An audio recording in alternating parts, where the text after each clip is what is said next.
Shalom, everyone, from the beautiful Judean hills, the ancestral indigenous area of the Jewish people here in our ancestral homeland, the land of Israel. So, the elections are over. Trump won. Watch this.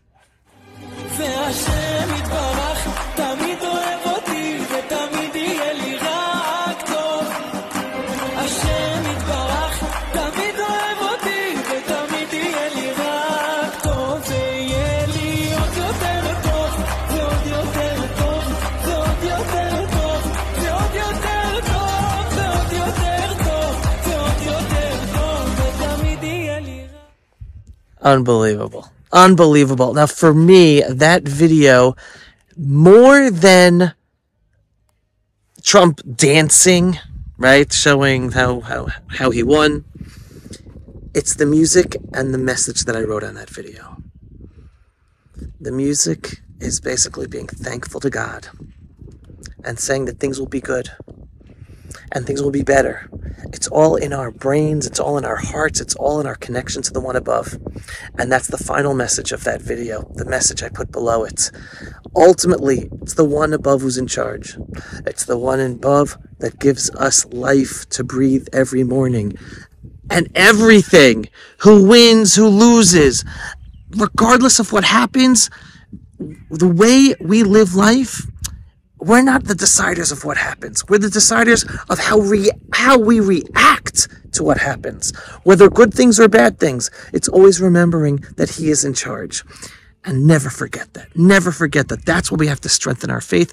That's why we always have to live the attitude of gratitude. Because there's always what to be thankful for, even if some things are not going our way.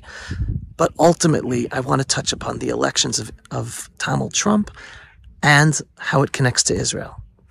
Who is the big loser in America today? The media. The establishment media is the major loser of America. Because they have realized, and they're realizing, the American people are not listening to them anymore.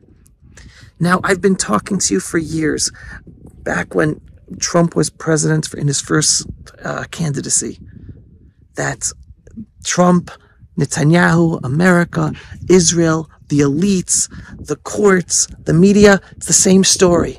Just like there's Trump derangement syndrome in America, there's Netanyahu derangement syndrome here in Israel. And the elites, the media, the courts, the universities, they're all out against Netanyahu because of what he represents, the proud Jewish spirit, even though he doesn't always stand up like we want him to, but that's because he's up against the deep state. The media lost in the election in America today. The American people are not listening to them. They're not listening to their lies about how horrible Trump is, about the horrible things he was going to do, about how horrible he is as a person to minorities. Minorities voted for him. If they were believing the messages of the mainstream media, there would have been totally different results. Same thing in Israel. The Israeli people are waking up and no longer listening to the media. The media in Israel pumping out for years how horrible Bibi is, how corrupt Bibi is, and yet he is still prime minister. The media is right now pumping out how they're just as sad as the American media that Trump won. Because a strong Trump for America is good for a strong Israel.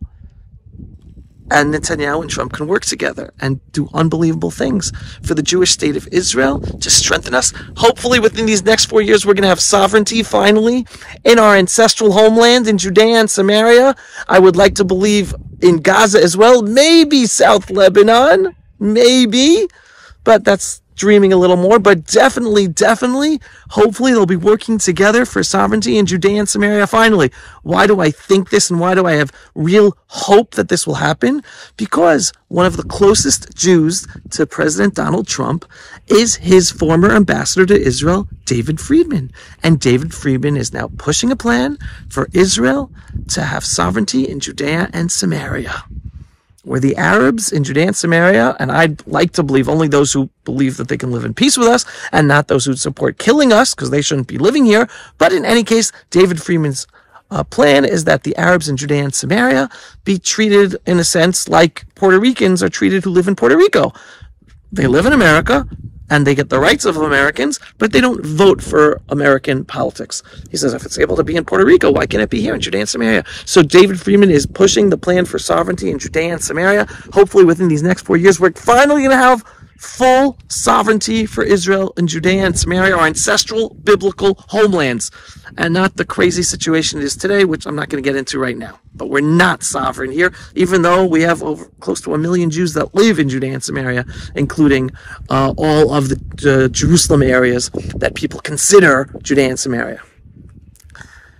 The bottom line is, the media is going crazy because they know good things are going to happen. The Jewish character of the Jewish state of Israel is going to strengthen, having a Netanyahu as prime minister in Israel and a Trump as president in America. So the media here is going crazy, and they're in mourning mode, just like the media in America is in mourning mode that Trump was elected. But people are no longer believing the media. They're losing their power.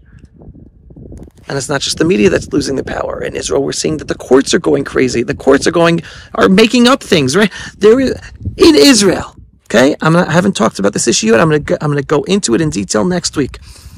Prime Minister Benjamin Netanyahu just fired the defense minister. He has every right to fire ministers. It happens every once in a while, right?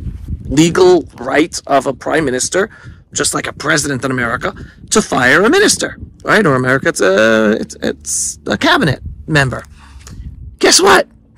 The legal system is trying to stop it by saying it's illegal for the prime minister to fire the defense minister.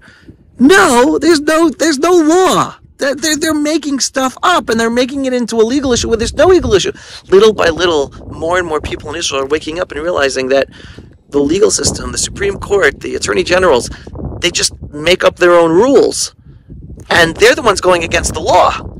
They abuse their power as being the name of the law to enforce and change the legal structure, even though there's no laws.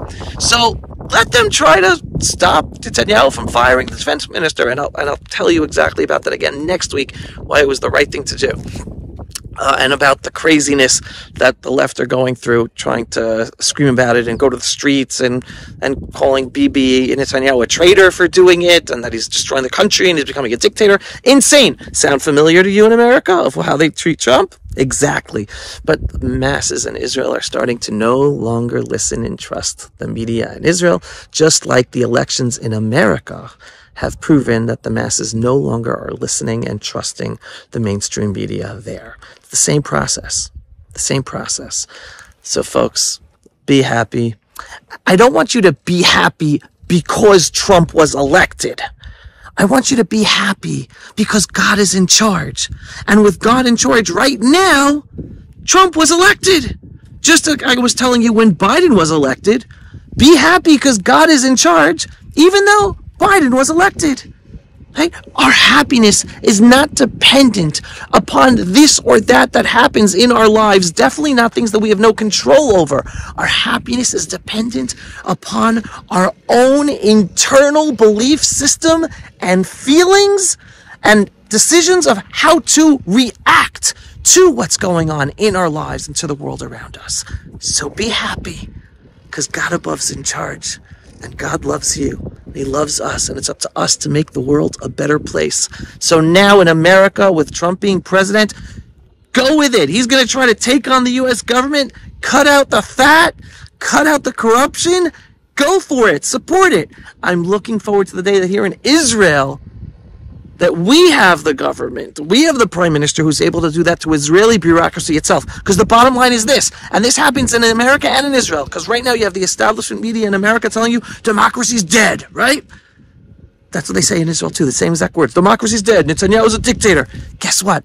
Replace the word democracy with deep state, bureaucracy. That's what they're complaining about. They're complaining that the deep state bureaucracy that is running the show, regardless of who you usually vote for, that's dying. That's what their media is complaining about in America. That's what the Israeli media is complaining about. That they're no longer able to run the country despite the fact that the people vote a different way.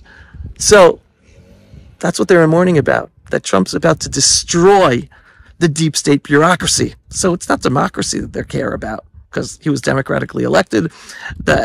The American people voted in Trump as president. Republican majority of the House. Republican majority of the Senate.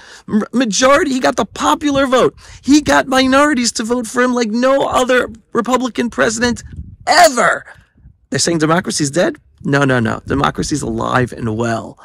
It's the deep state bureaucracy that they rely on to push their destructive anti-America, anti-Israel agenda that's dead. Just like here in Israel, we don't have that yet, but they're complaining because they know that time's coming that here in Israel we're a thriving democracy. We keep on voting for Netanyahu and right-wing parties, and we're sick of the deep state bureaucracy that always kills our right-wing governments and Netanyahu from being able to push the policies that we want, whether regards to the justice system, whether regards to Judea and Samaria, whether regards to punishing our enemies and the terrorists that live in our midst.